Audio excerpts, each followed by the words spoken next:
berapa orang yang sudah divaksin dan berapa orang yang sudah divaksin itu kembali terpapar COVID. Jangan-jangan hanya populasinya 0,00 sekian gitu. Saya Samsudin Alimsyah, mari kita bicarakan demokrasi.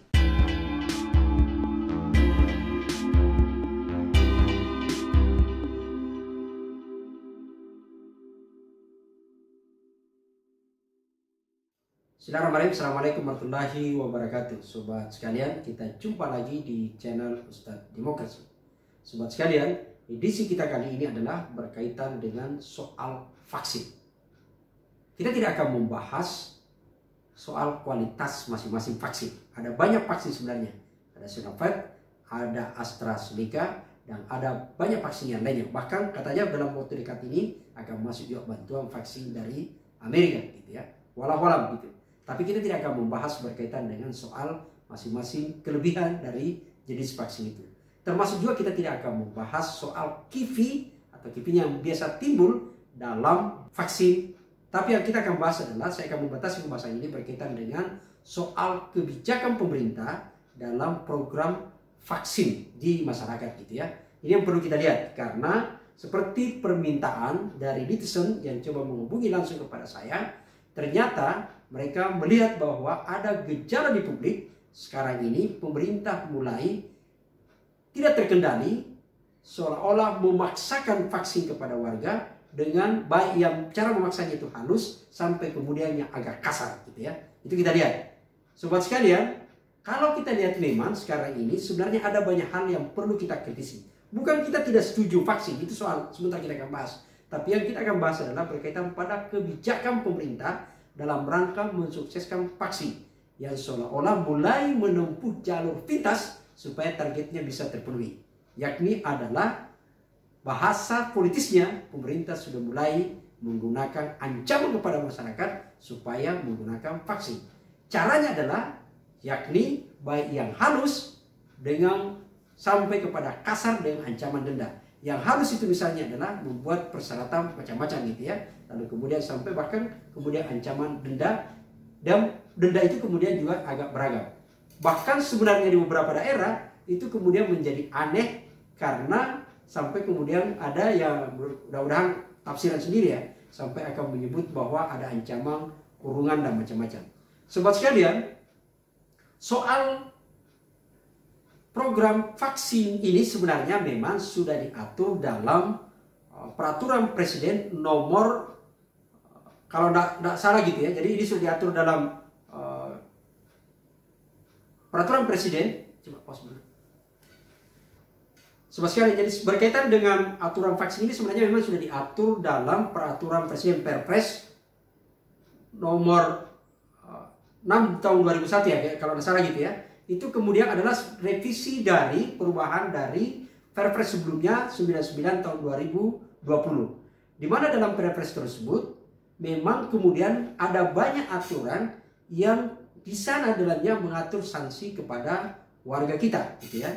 Nah, walau nanti kita akan lihat dalam konteks, saya tidak tahu siapa yang membantu untuk kemudian membuat peraturan ini. Tapi yang pasti adalah peraturan ini banyak menimbulkan tanda tanya dan kegelisahan di publik. Misalnya, kalau kita baca di pasal, ada diatur di pasal 13A. Ingat, ini adalah revisi gitu ya. Jadi revisi dari Perpres tahun 99, nomor 99 tahun 2020. Di pasal 13A itu disebutkan bahwa setiap warga gitu ya, setiap orang yang sudah ditetapkan sebagai sasaran penerima vaksin, lalu kemudian tidak mengikuti vaksin, maka kemudian akan dikenakan sanksi gitu ya, denda berupa satu misalnya. Ini yang kita cermati. Satu adalah penundaan atau penghentian gitu ya, bantuan atau jaminan sosial atau bansos gitu ya. Nah, coba kita lihat, sobat sekalian, walau apa terjemahan sebenarnya, apa yang ada dalam bayangan ini yang membantu mendampingi pemerintah membuat aturan. Karena sebenarnya soal yang namanya bantuan sosial, terutama kepada orang yang terkena dampak COVID, maka itu adalah tanggung jawab negara dan wajib hukumnya gitu ya. Jadi tidak bisa serta-merta kemudian juga mereka akan menghentikan. Karena ini adalah justru negara yang wajib. Justru harusnya warga menggugat kepada negara apabila negara tidak memenuhi fasilitas ini gitu ya. Tapi walau gitu, kita akan bahas lebih tajam nanti di berikutnya gitu ya. Sanksi yang kedua adalah diatur juga di sana soal penundaan penghentian layanan administrasi pemerintah. Ini lebih parah. Jadi ada ancaman di sana, yaitu adalah penundaan penghentian. Ya, jadi itu di pasal 13A gitu ya. Di poin kedua ada sanksi penundaan dan penghentian layanan administrasi pemerintahan. Dan poin ketiga adalah denda. Bahkan di pasal 13B sebenarnya ini lebih agak ini lagi gitu ya, lebih keras lagi karena menyebut bahwa apabila orang yang sudah ditetapkan sebagai sasaran atau penerima vaksin lalu kemudian tidak mengikuti dan dipandang karena tindakannya itu kemudian dianggap untuk menghalang-halangi untuk penanggulangan pencegahan COVID, maka yang bersangkutan akan dikenakan dengan ancaman hukuman berdasarkan ketentuan yang berlaku. Walau saya tidak paham ketentuan hukum yang mana sebenarnya mereka maksud gitu ya, karena kalau kita membaca undang-undang hanya satu rujukan kita sebenarnya yang berkaitan dengan wabah COVID itu, yaitu adalah Undang-Undang Nomor 6 Tahun 2018 tentang karantina kesehatan dan tidak mengatur soal denda-denda seperti ini. Yang sebaliknya harus sebenarnya ada diatur di sana sebenarnya adalah kalau itu jadi bukan karena menolak vaksin gitu ya. Ini harus dibaca betul sebenarnya. Tapi yang ada disebutkan di sana adalah apabila ada seorang warga negara atau ada seseorang yang dianggap potensial atau terjangkit virus, lalu kemudian dia harus, yang bersangkutan itu harus dikarantina gitu ya. Jadi ini kalau Undang-Undang Nomor 6 ini menyebut istilah karantina. Ada karantina rumah sakit, karantina rumah, lalu kemudian karantina wilayah. Apabila yang bersangkutan menolak di karantina, nah disitulah kemudian berbicara sanksi, bukan karena vaksin gitu ya. Tapi walau sekali lagi ini perlu kita kritisi betul dalam penerapan sanksi ini, karena betul seperti pernyataan tadi, pertanyaan dari netizen kita, aturan ini kemudian menjadi liar gitu ya, mengkhawatirkan kita semua. Jadi coba kita cek misalnya, akibat dari Perpres ini kemudian ada banyak aturan yang keluar yang dianggap itu semakin mempersulit masyarakat. Satu misalnya gitu ya, kalau kita lihat Kementerian Perhubungan bahkan kemudian mensyaratkan ada lagi selain PCR, kemudian harus ada lampiran yang namanya sertifikat vaksin untuk kemudian orang bisa terbang gitu ya.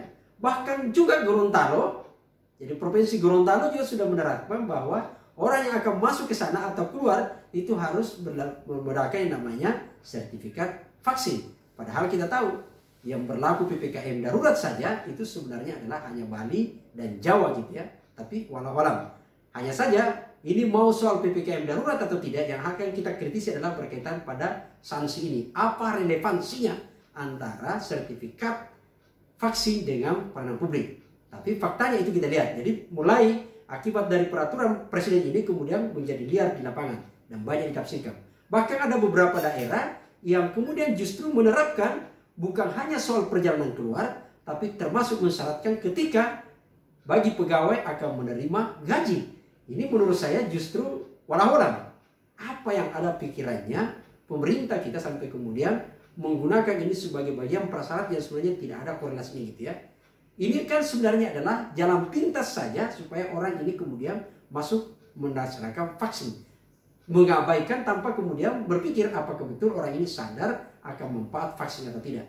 Saya kemudian sebenarnya teringat gitu ya, pada saat awal-awal di tahun 2000-an gitu ya. Tahun 2000-an itu pada saat kemudian kami awal-awal mencoba menginisiasi pembentukan sebuah lembaga NGO yang namanya Komite Pembentuk Legislatif. Lembaga ini kan sebenarnya selain melakukan advokasi terhadap kinerja DPRD langsung gitu ya, memantau kerja-kerja DPRD, juga kemudian mengadvokasi melakukan pendampingan di masyarakat dalam relasinya sebagai konstituen, bagaimana mereka kemudian menyuarakan hak-haknya sebagai konstituen. Dalam proses pendampingan kemudian menemukan ternyata ada banyak persoalan yang nyeleneh di masyarakat, dan tapi itu berat sekali mereka dampaknya gitu ya. Misalnya, pertanyaan pada saat itu adalah, dan ini saya kira terjadi di beberapa daerah.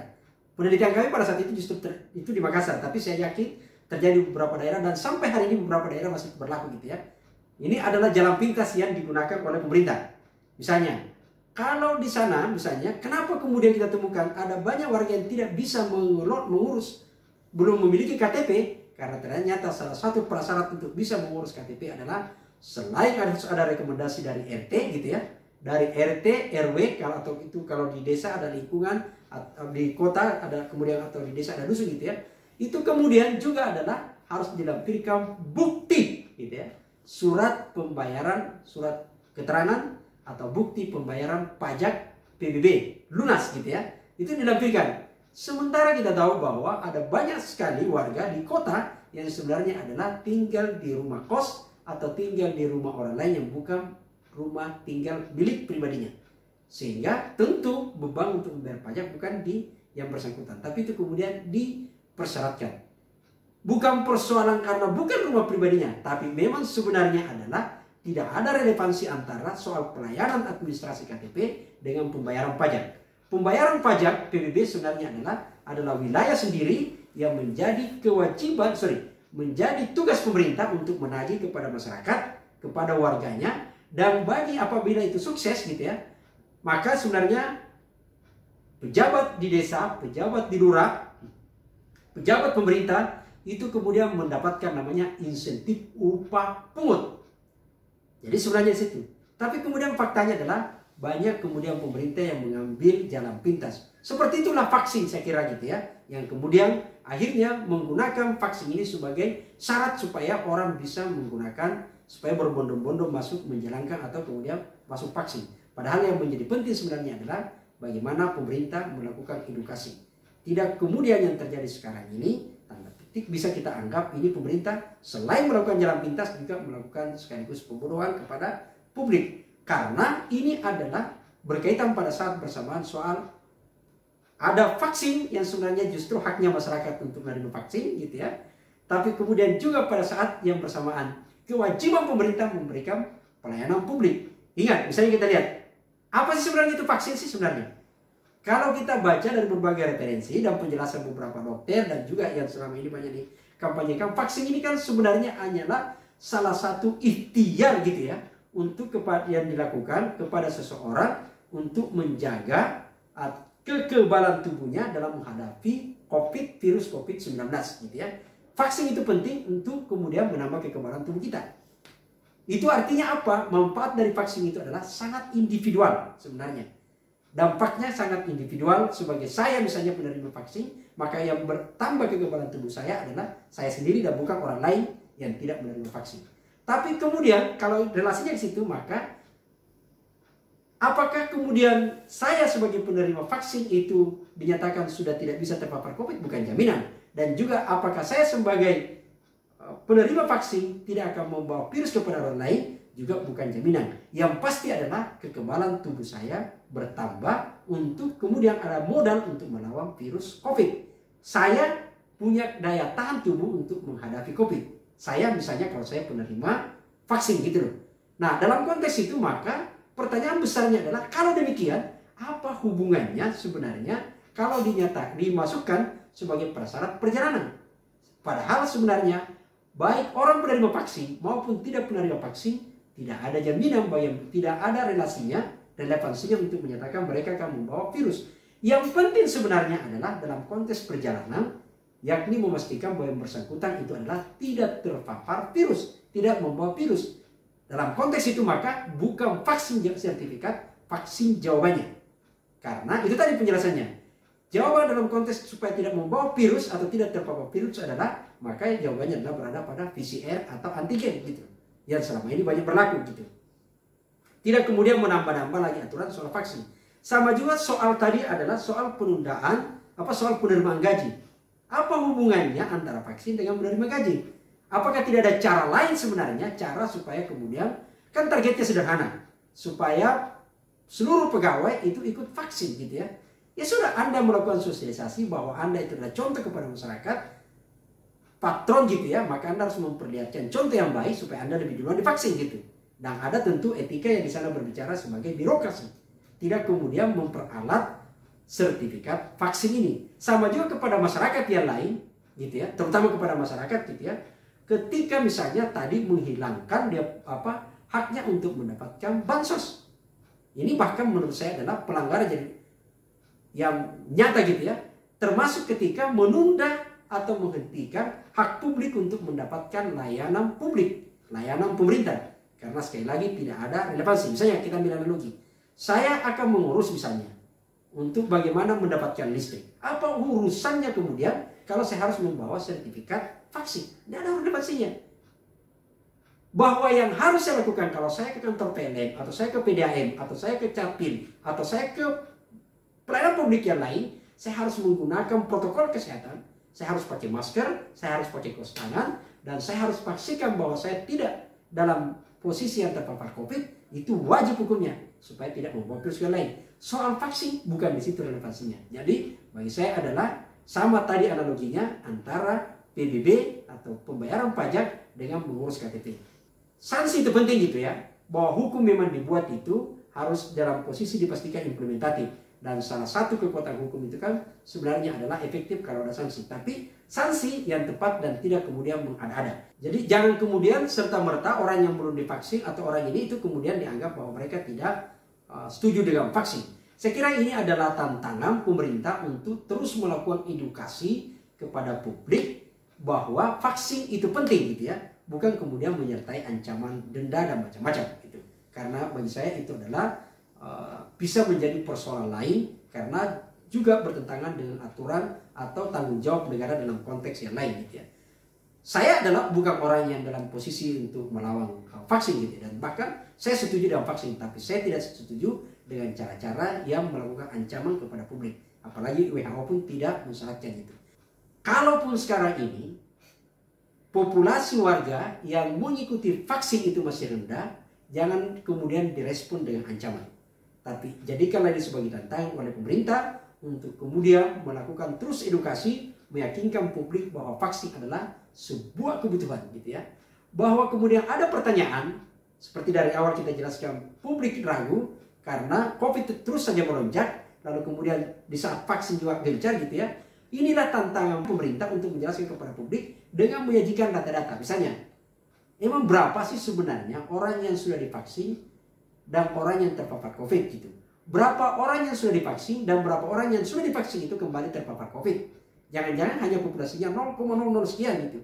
Atau kemudian sekaligus juga menyatakan bahwa berapa orang yang sudah divaksin lalu kemudian meninggal gitu. Karena itu kan yang banyak kemudian berseliweran di medsos gitu ya. Ini adalah tantangan pemerintah untuk kemudian menjelaskan secara detail, bukan kemudian menjawab secara nyeleneh apalagi dengan mengikuti sanksi gitu ya. Ini saya kira penting. Jadi sekali lagi adalah cara edukasi pemerintah itu jauh lebih penting untuk meyakinkan kepada masyarakat bahwa vaksin itu adalah sebuah kebutuhan. Dan bahkan ketika publik sudah yakin bahwa ini adalah sebuah kebutuhan, maka dengan sendirinya saya kira publik akan mencari vaksin.